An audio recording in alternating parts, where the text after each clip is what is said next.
Office में बैठा सुरेश आराम से चाय की चुस्कियां ले रहा था।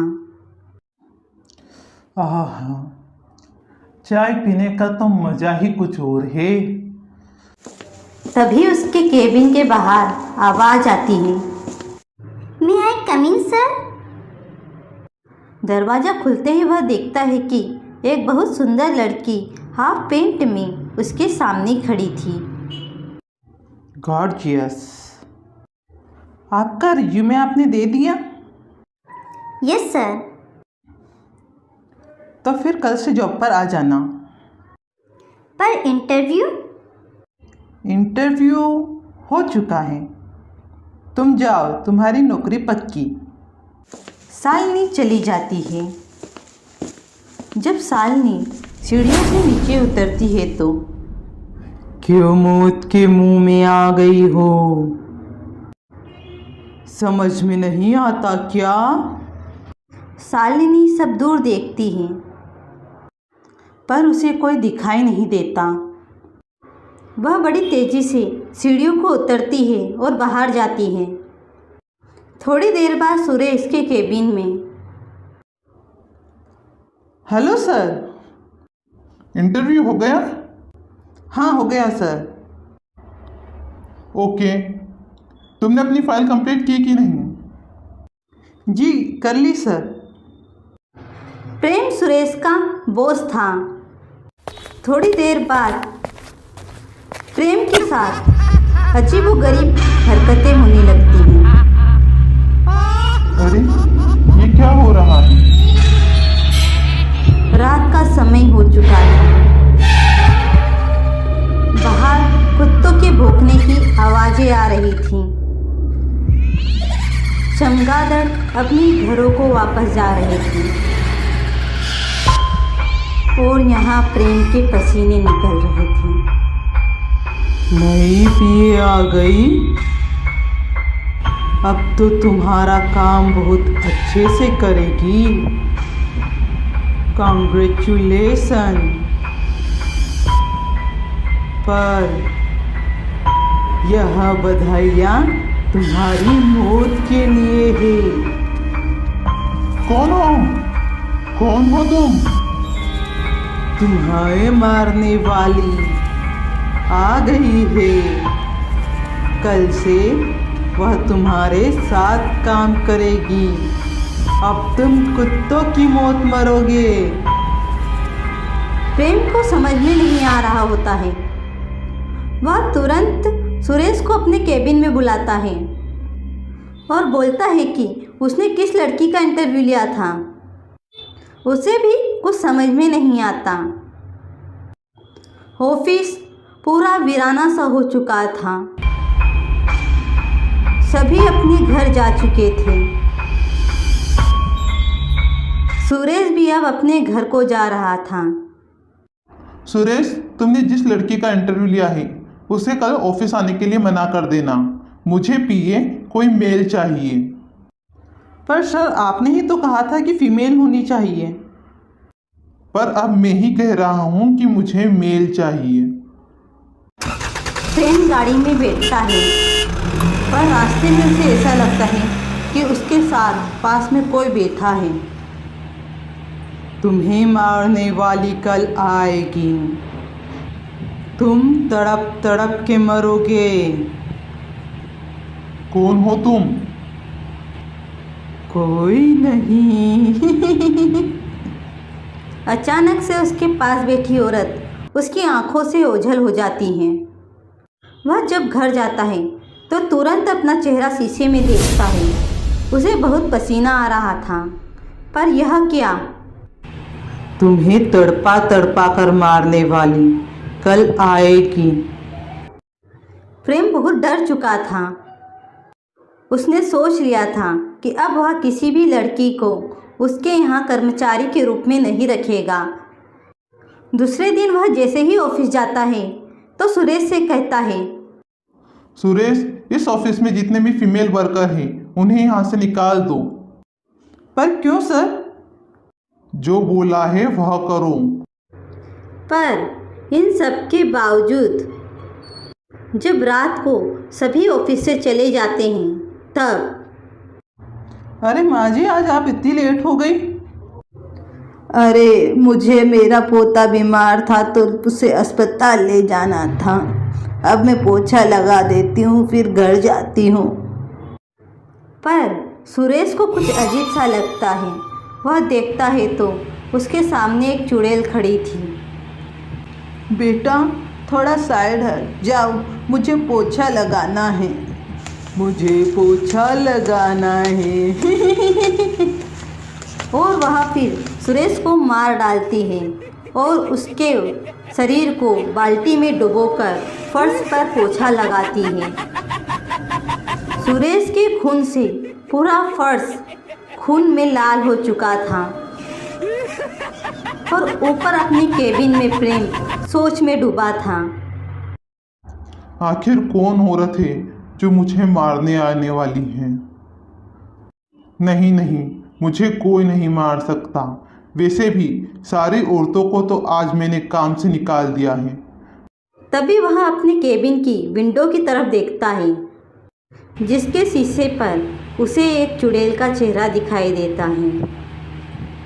तुम्हें तड़पा तड़पा कर मारने वाली आ चुकी है। अब तुम कुत्ते की मौत मरोगे। कौन हो तुम? कौन हो? यह कहते ही वह चेहरा वहाँ से ओझल हो जाता है। प्रेम जल्दी से वहाँ से भागने की सोचता है तो वह उसे दरवाजे पर लिखा हुआ दिखता है कि तुम्हारी मौत नज़दीक है, नीचे मत जाओ। प्रेम डर के कारण पूरा पसीने से भीग चुका था। वह डरते डरते नीचे जाता है पर सीढ़ियों पर बहुत अंधेरा था। Light bar bar on off हो रही थी। प्रेम बहुत डरा हुआ था। तभी उसे अंधेरे में एक चेहरा दिखता है। नीचे मत जाओ, तुम्हें तड़पा तड़पा के मारने वाली आ गई है। कहानी का दूसरा भाग देखने के लिए चैनल को सब्सक्राइब करना मत भूलना। और प्रेम सोच में पड़ जाता है कि वह नीचे जाए या ना जाए। नहीं नहीं, मुझे यहाँ से भागना होगा। जब तक मैं इस ऑफिस में हूँ मैं सुरक्षित नहीं हूँ।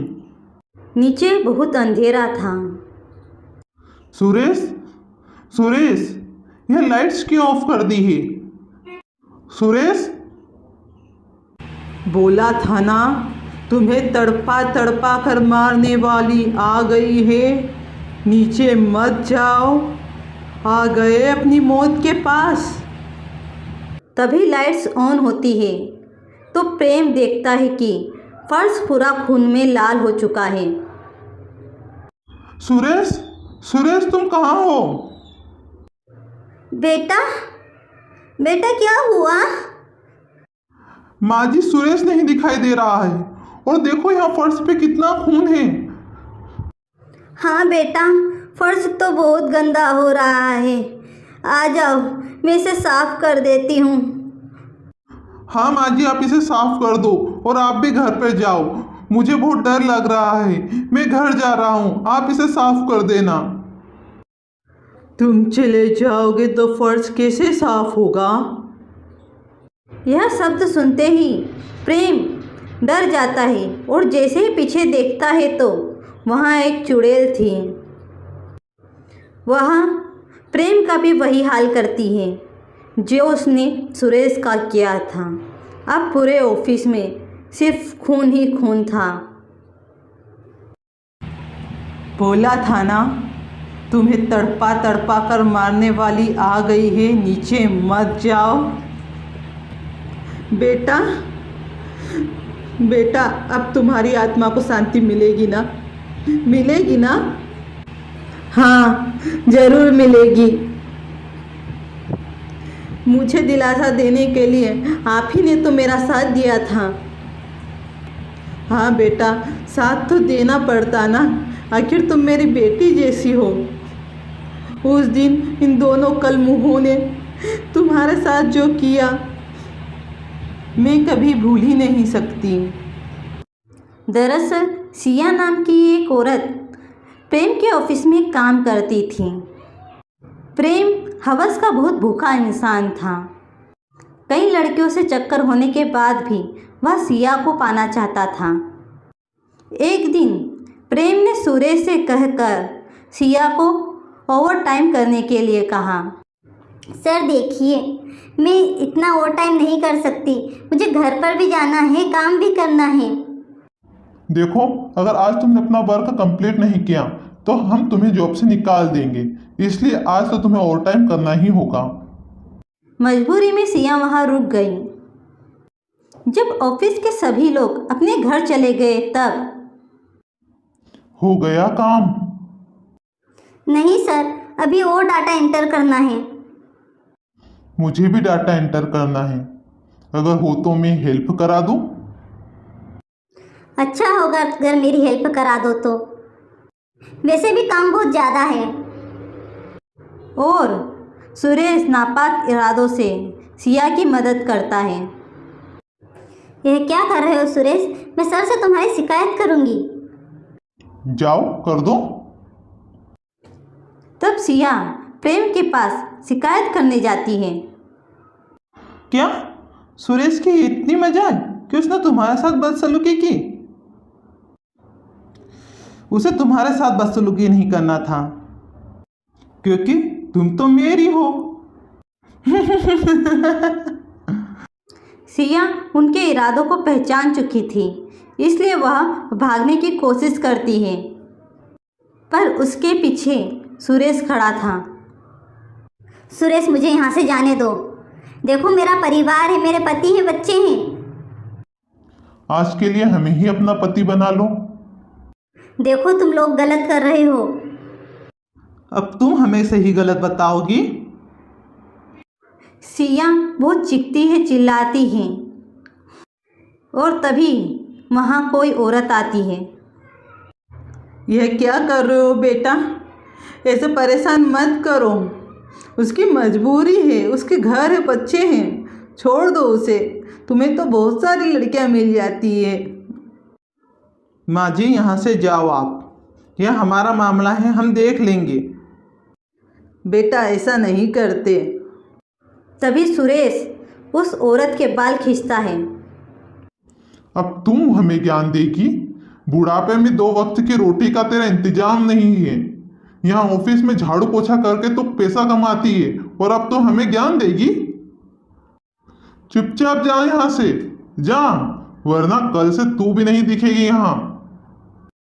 वह बुढ़िया बेबस नज़रों से उसे देखती है,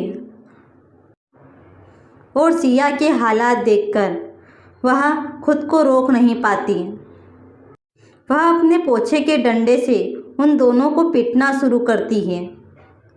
तभी सुरेश उस बुढ़िया को एक जोरदार धक्का देता है, जिससे दीवार से उसका सर टकराने से वह वहीं मर जाती है।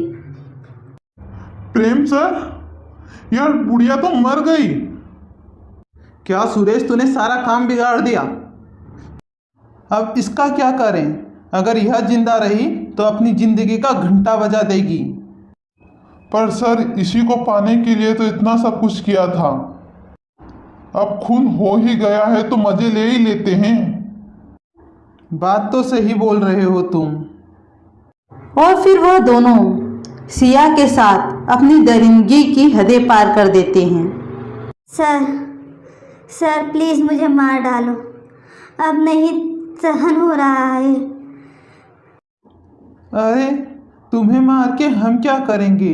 जब तक जिंदा हो तब तक तो मजे ले लेने दो। उन दोनों ने सिया को भूखे प्यासे रखकर कई दिनों तक उसके साथ गलत काम किया, और आखिरकार एक दिन सिया ने अपना दम तोड़ दिया। सर, ऑफिस के लास्ट फ्लोर के रूम में उस बुढ़िया की लाश भी सड़ चुकी है, और अब यह भी। कोई बात नहीं, बड़े बड़े लोगों से ऐसे छोटे छोटे मर्डर होते रहते हैं। उस झाड़ू पोछे वाली बुढ़िया की आत्मा उनकी दरिंदगी देख रही थी, पर वह उनसे बदला लेने में असक्षम थी। हे भोलेनाथ, मैंने कभी तुम्हारे न्याय पर सवाल नहीं उठाया, पर इन दरिंदों को उनके किए की सज़ा देनी होगी। और फिर भोलेनाथ की कृपा से मैं इन लोगों को इनके किए की सज़ा देने में सफल हुई। अब हम दोनों का मकसद पूरा हुआ है, हमें यहाँ से जाना चाहिए। अगर कहानी अच्छी लगे तो प्लीज़ वीडियो को लाइक और चैनल को सब्सक्राइब करना मत भूलना। वीडियो देखने के लिए धन्यवाद।